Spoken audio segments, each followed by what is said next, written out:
buenas noches, soy Gerardo Viloria, quien le da la bienvenida a su programa En Voz Alta. Como todas las noches tenemos invitados especiales y hoy nuestro programa contamos en esta mesa de análisis político con una personalidad auténtica.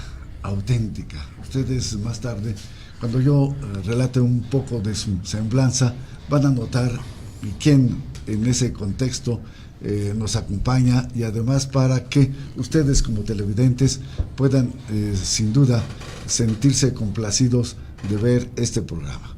Se trata del doctor Luis Ponce de León Armenta, rector del Instituto Internacional del Derecho y del Estado, y yo aprecio mucho esta noche la oportunidad de recibir en el estudio a nuestro muy querido amigo, el doctor Luis Ponce de León Armenta. Luis, bienvenido, gracias por estar con nosotros esta noche. A ustedes por su generosidad de invitarme a este programa. Muchas gracias. Y como siempre, cada vez que tenemos la oportunidad de estar con ustedes en los martes y jueves, tengo el gusto de estar acompañado por mi muy querido amigo, el ingeniero Rodolfo Camposeco Torres, genio en la informática. Mi querido Rodolfo, bienvenido, buenas noches. Buenas noches, Gerardo, bienvenido, doctor. Gracias, muy gentil. Y de igual manera, mi muy querido amigo, el incomparable maestro de la Facultad de Derecho, con 44 años de ejercicio profesional ininterrumpido en la Universidad Autónoma del Estado de México, y además mi querido hermano Ernesto Rodríguez González, el maestro. Gracias, Ernesto, por estar esta noche con nosotros. Gracias a la buena conducción, Gerardo, buenas noches. En Voz Alta, lo he mencionado casi cada programa, va en crecimiento en cuanto a cultura y los programas tan importantes como ahora tenemos con el doctor Luis Ponce de León. Muy buenas noches a todos. Como yo les decía, verdaderamente es un lujo, un privilegio contar con nuestro amigo el doctor Luis Ponce de León Armenta esta noche. Su semblanza, inclusive curricular, es muy amplia, y como dijera mi querido Rodolfo, es casi un cuaderno. Sin duda ello es, pero daré algunas situaciones muy amplias al señalar que es egresado de la Universidad Nacional Autónoma de México, en donde obtuvo el grado de doctor en Derecho con mención honorífica. Desempeña el cargo de magistrado de los tribunales agrarios, rector honorario del Instituto Internacional del Derecho del Estado, director honorario de la revista Escenarios, conferencista, ponente y maestro visitante en varias universidades de México y otros países. Es autor de 142 publicaciones, 19 libros, 108 artículos y 42 reseñas. Es autor del modelo transuniversal del Derecho y del Estado. Ha participado en un número de entrevistas y opiniones en programas de divulgación científica, en televisión, prensa escrita y radio. ¿Sí? Es autor de varios proyectos de posgrado de Derecho. En fin, algunos proyectos legislativos también en donde él es autor, en los que destacan el proyecto de reformas del artículo 27 constitucional y de la legislación agraria para la creación de los tribunales agrarios. En fin, en la judicatura y su desempeño profesional ha ejercido, entre otros, los siguientes cargos: secretario general de Acuerdos, visitador general de la Comisión Nacional de Derechos Humanos. En fin, verdaderamente nos llevaríamos casi todo el programa y no le daríamos la oportunidad casi de charlar con él. Gracias una vez más, mi queridísimo rector, amigo y doctor Luis Ponce de León, por estar esta noche con nosotros. Muchas gracias a ustedes. El tema que hemos intitulado esta noche para charlar contigo, lo hemos denominado Estado y Derecho, o Derecho y Estado. ¿Y por qué? Porque tú, independientemente de toda esta gran gama de actividades, de tu situación curricular académica, también en la judicatura, has sido un elemento sustantivo en este nuevo proceso electoral. Es decir, fuiste candidato independiente. ¿Es así? Aspirante a candidato independiente. Ahora bien, ¿por qué no se hizo o concretizó el que tú fueras el candidato independiente que muchos como mexicanos sin duda esperaban que tú aparecieras en ese contexto.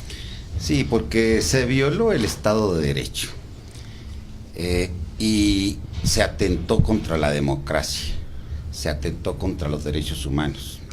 Obviamente, Estado de Derecho, Estado de justicia y Estado de seguridad jurídica. Ni justicia ni seguridad jurídica se otorgó al país al haberme cerrado la puerta para registrarme como candidato independiente a la presidencia de los Estados Unidos mexicanos. ¿Por qué razón? Bueno, porque desde que se trató de aplicar una ley inconstitucional, absurda, en mi esfera jurídica, en mi derecho a ser votado, desde esos precisos momentos yo la impugné, porque no podía someterme a una absurda ley contraria a la Constitución, contraria a los tratados internacionales. Yo la impugné para el efecto de que se me aplicara, pues obviamente, mi derecho a ser votado y el correlativo derecho a votar de las y los ciudadanos mexicanos por otra opción, y la impugné porque es absurdo lo que los legisladores de manera irresponsable hicieron al darnos una ley inconstitucional.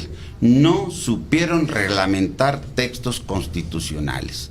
Yo desde su programa les digo a los diputados y senadores que aprobaron esta ley que se equivocaron, que no supieron su trabajo de interpretar textos constitucionales.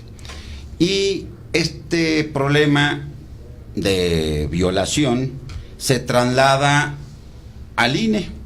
El INE tenía facultad de corregir la plana a los legisladores y no ejercieron su facultad de control de la convencionalidad y de la aplicación de los principios de constitucionalidad y legalidad.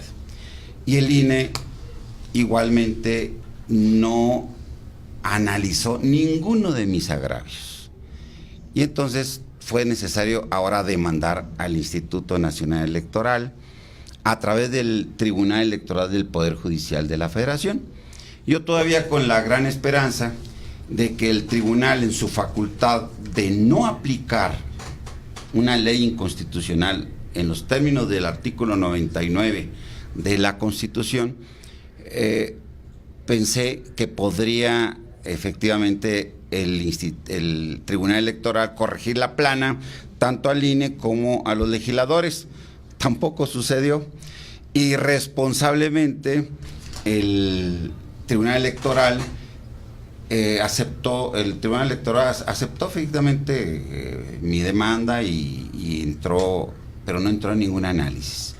Y con una sentencia nula de pleno derecho, me cerró las puertas a la candidatura independiente, al registro de la candidatura independiente. Y les digo con una sentencia nula de pleno derecho porque se dictó sentencia sin haber, fíjense qué tremenda situación, sin haber integrado un expediente, dictan sentencia. Es decir, no tomaron en cuenta mi ampliación de demanda. Y eso pues es muy grave para el país. Y tan grave es que los propios legisladores que aprobaron la reforma en materia electoral, y también irresponsablemente le cancelaron a todos los ciudadanos la posibilidad de impugnar las sentencias del tribunal. Son inatacables las sentencias del Tribunal Electoral y eso pues es muy grave. Pero no solamente eso, los sabios legisladores prohibieron el amparo, que es el orgullo de los mexicanos en la defensa de los derechos humanos. Fíjense qué grave prohibir el amparo en materia electoral. Entonces yo no tenía más medio que irme a las instancias internacionales. Entonces tuve que ir a la Comisión Interamericana de los Derechos Humanos a demandar al Estado mexicano, a mi país, porque mi país va en retroceso. Este México nuestro, con muchas instituciones que son orgullo nacional, ha ido en retroceso. Los índices son desafortunados en todos los sentidos, negativos en materia de la deuda pública, negativos en materia de inseguridad en el país, en el aumento de la pobreza. Qué lamentable que un país tan rico, tanto en recursos naturales como humanos, pues miren, vaya en retroceso. Y yo aquí señalo y lo reitero, que es el sistema político electoral, un sistema que está operando con muchas leyes inconstitucionales y que está violando el derecho a votar y ser votado, y está obstruyendo la participación ciudadana con instituciones que no responden a los anhelos del país y con una legislación inconstitucional violatoria de la Constitución y de los tratados internacionales. Qué lamentable que tengamos que ser recomendados desde fuera para que hagamos nuestro trabajo y que no sepamos hacer nuestro trabajo como un país soberano y libre, y que nos tengan que decir desde la Comisión Interamericana o de la Corte Interamericana de Derechos Humanos qué es lo que tenemos que hacer, porque las candidaturas independientes se generan no por mi libro de Derecho Político Electoral que escribí de 2005, donde propuse las candidaturas independientes, y por la insistencia mía en que se hicieran. No, se hicieron por la presión que tuvieron de la Corte Interamericana de Derechos Humanos. Y ahora pues voy a tener que recurrir todas las propuestas que he hecho en mis obras que no han sido escuchadas, estoy recurriendo ahora a los organismos internacionales para que sean estos organismos internacionales los que recomienden a México, a nuestro país, para que modifique. Este sistema político electoral es un sistema totalmente, no solamente inadecuado, que ha volteado hacia la protección de los intereses de los partidos políticos y que se ha olvidado de la sociedad. Es un sistema totalmente injusto porque todos los derechos son para los partidos y los candidatos y las obligaciones para nosotros, para la sociedad. y derechos ninguno, no tenemos derecho a pedir cuentas. ¿Ve? Muy cierto. Hay mucho que decir. Muy bien. Rodolfo, sí, ¿quieres opinar algo? Sí, en relación a las sentencias que a última fecha ha emitido el Tribunal Electoral del Poder Judicial de la Federación, diera la impresión que se convierte en dogma de fe. Al no recurrir al amparo, ¿de qué se trata? ¿No? Como una voz divina, quién sabe dónde venga, de alguna galaxia, supongo, ¿verdad? Y dictamina, ¿no? Así es. Ernesto. Tengo un comentario y es muy importante para que tengamos la oportunidad de escuchar al doctor Luis Ponce de León su opinión al respecto. Se hablaba de justicia política, no es justicia jurídica, es justicia política. Pero esta justicia política propicia la impunidad y también propicia la corrupción. En ese sentido, entonces, nuestro querido amigo y doctor Luis Ponce tiene un conocimiento preciso sobre esto, sobre la teoría y la práctica. La teoría y la práctica en cuanto al conocimiento que se adquiere a través de la propia vida, es decir, el conocimiento natural que tenemos por nuestros propios sentidos y el conocimiento científico, que es lo que tú has trabajado durante muchos años.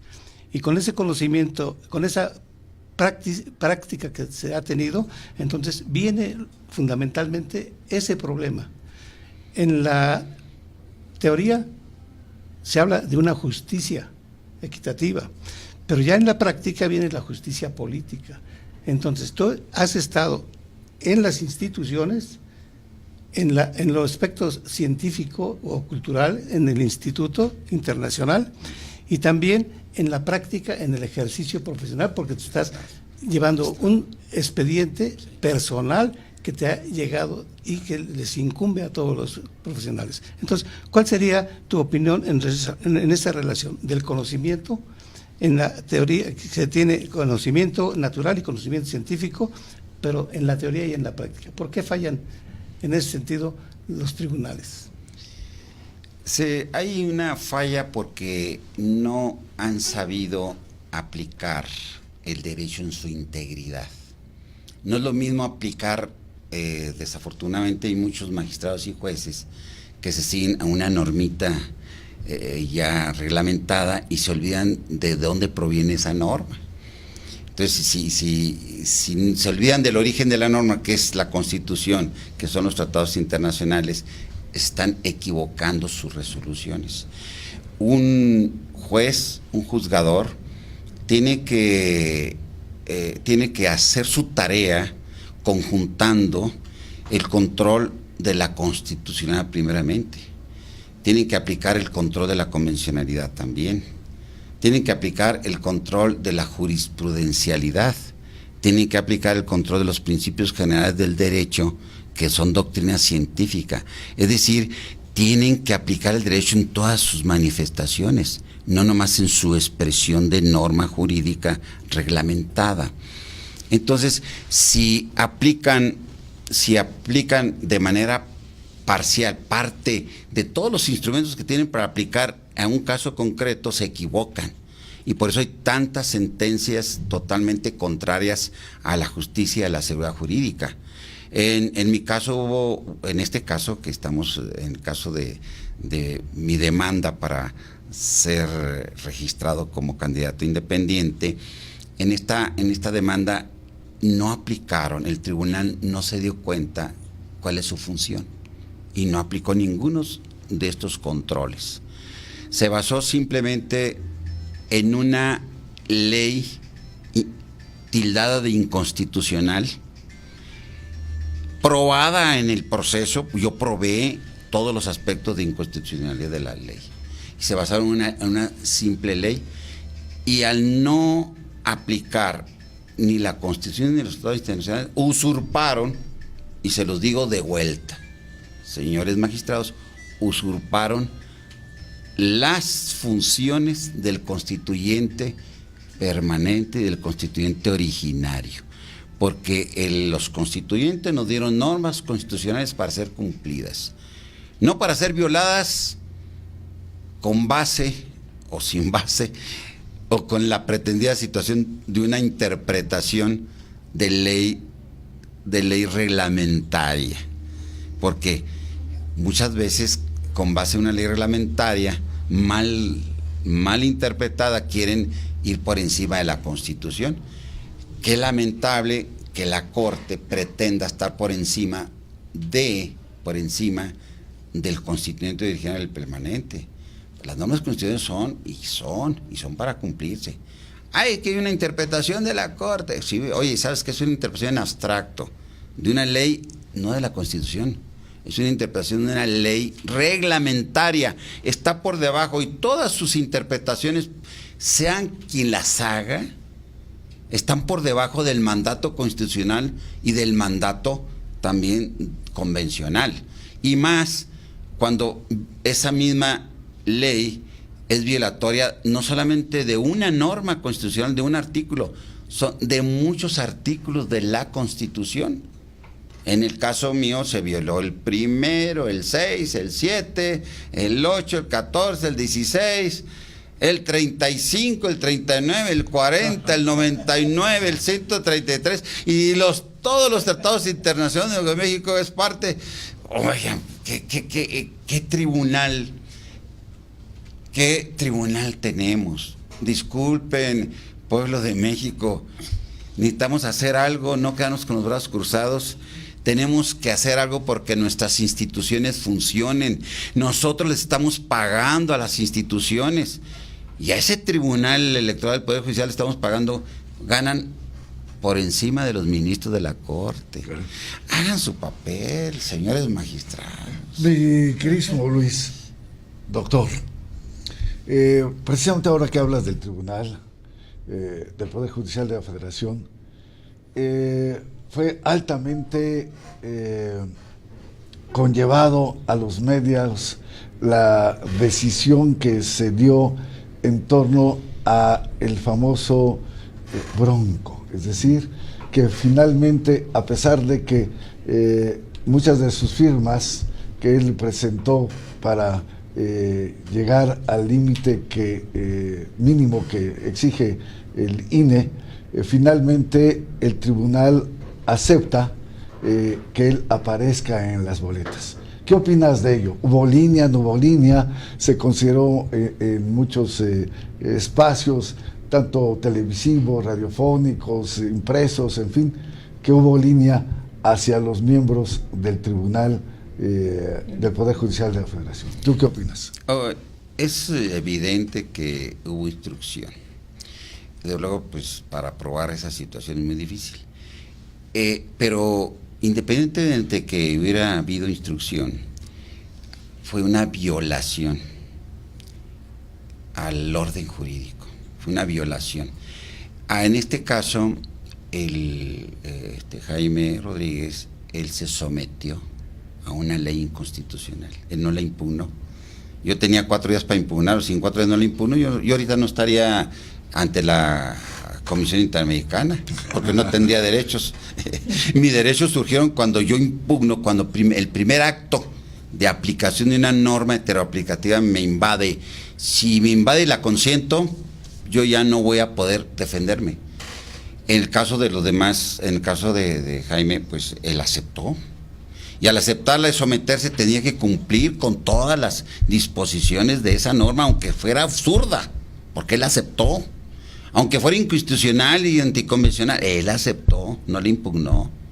Y entonces él se sometió, pero entonces, y al someterse, se violó esa norma.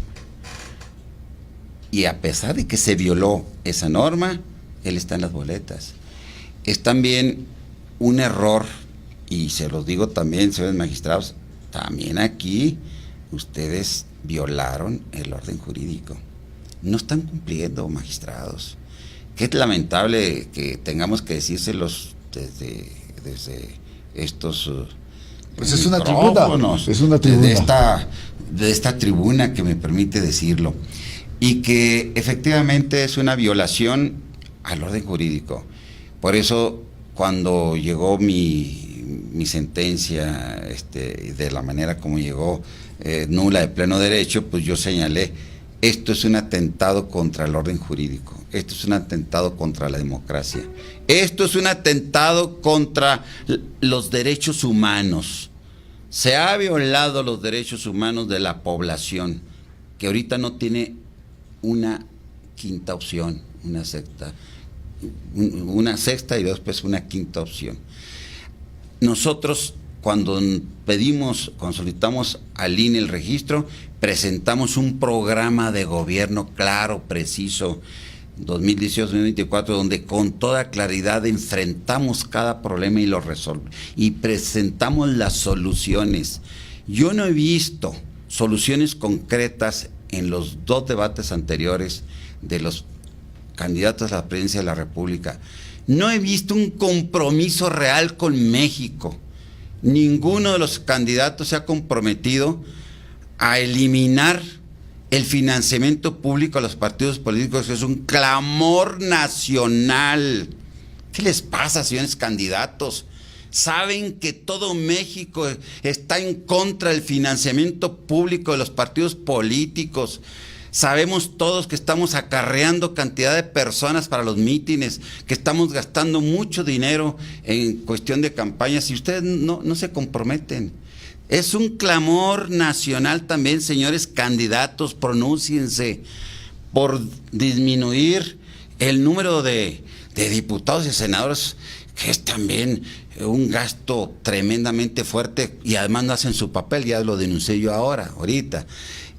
Hay que eliminar los plurinominales, señores. Esos señores que van a dirigir el Senado de la República y la Cámara de Diputados en el próximo periodo son los que no están participando y no van a participar en las elecciones, y les van a pedir el voto a ustedes. Hay que eliminarlos. Él debe estar conduciendo el poder legislativo, la Cámara y el Senado, quienes hayan obtenido el mayor número de votos, no quienes ni siquiera salen a campaña. Es necesario reducir el número de senadores a la mitad. ¿Para qué tanto senador? Además, pues ya lo señalé, no hacen su papel, atienden iniciativas que vienen de no sé dónde y nomás levantan la mano, ni siquiera las analizan. Muchos diputados y senadores no saben ni por qué votaron. Hay líneas, desafortunadamente, hay que decirlos. El México, el día que no digamos lo que está sucediendo, es ese día que no hagamos diagnósticos, olvídense, no hay soluciones. Entonces no se han pronunciado por situaciones muy, muy graves. Cuando señalaron el problema de la inseguridad, pues también hay un clamor general para resolverla, pero nadie ha dicho cómo. Nadie, así concreto. Yo se lo señalé con toda claridad. Hay que cambiar los tipos penales, hay que cambiar todo el código penal. ¿Para qué? Para afectar en el patrimonio de los delincuentes. A la víctima de nada le sirve que esté en la cárcel. A la víctima, a la víctima y al Estado, a la sociedad, lo que le interesa es la enmienda del daño que causan. Vamos a enderezar todo el sistema penal en la enmienda, en que enmienden el daño que están causando a la sociedad. Tampoco hemos establecido cambios en las procuradurías. Oye, no están funcionando. Las violaciones de derechos humanos a los procuradores de todo el país y a los fiscales de todo el país, ahí va directo a las procuradurías, que están permitiendo la impunidad. Hay que cambiarla, señores candidatos. Yo he estado proponiendo cambiarlas por consejos de procuración de justicia y seguridad, donde estén conformados por consejos de los mejores juristas y designados sin compromisos, porque los que vienen son procuradores, fiscales comprometidos con el sistema y con quien los nombra, pero no con la sociedad. La corrupción, señores, este sistema anticorrupción que lo han difundido tanto, no funciona. Pronúnciense por un sistema que funcione. La propuesta mía fue muy sencilla. Vamos creando los tribunales de responsabilidad en el servicio público y vamos dando acción popular a toda la población para que cualquier desviación de los recursos públicos o cualquier acto de corrupción sea directamente denunciados ante los tribunales de responsabilidad del servicio público y no como lo pretenden con el sistema anticorrupción. Oigan, hay que ir a un fiscal para que el fiscal, si quiere, lo pase al tribunal o no pase el asunto al tribunal. Pero ¿qué tribunal estamos creando? Un tribunal donde los magistrados son nombrados por el presidente de la República. Señores, por favor, pronúnciense, candidatos. Es urgente que el tribunal en materia de corrupción sea designado por convocatoria pública, inscripción calificada, y que lleguen personas que no tengan compromisos con nada ni con nadie, menos con los partidos políticos. Doctor, qué interesante, verdaderamente, todo esto. Sin duda, mis compañeros y amigos, tanto Rodolfo como Ernesto, no me van a dejar mentir, y obviamente nuestro público televidente, de lo interesante que has referido. Pero como tenemos muchas preguntas y todavía sobre la mesa y el tiempo desafortunadamente es nuestro verdugo, yo quisiera proponerte, si nos das el privilegio, de que esta charla pudiéramos continuarla en otra sesión y mostrar también en el entorno de qué es tu visión respecto al primer debate, al segundo debate, y qué puede suceder en el tercer debate, independientemente de todas las cuestionantes que Rodolfo y Ernesto, en torno también de las que están recibiendo en estos momentos nuestros productores de las preguntas que ya se están realizando por nuestros televidentes. ¿Podrías otorgarnos ese Con todo privilegio, gusto. doctor? Sí, es un placer para mí participar y es un placer estar con ustedes de todas. Muchas gracias. Rápidamente, ¿te despides algo? ¿Dices? Bueno, nada más en relación, ¿por qué se le otorga a un partido de reciente creación un monto equivalente a 3.000 millones de pesos si no ha ganado ninguna gobernatura? ¿Te refieres a Morena? ¿La aprieta? Muy bien. Ernesto, rápido. Yo ninguno, nada más escuchar lo que la pregunta que hizo El genio. el genio. Muy bien. Pues muchas gracias, doctor.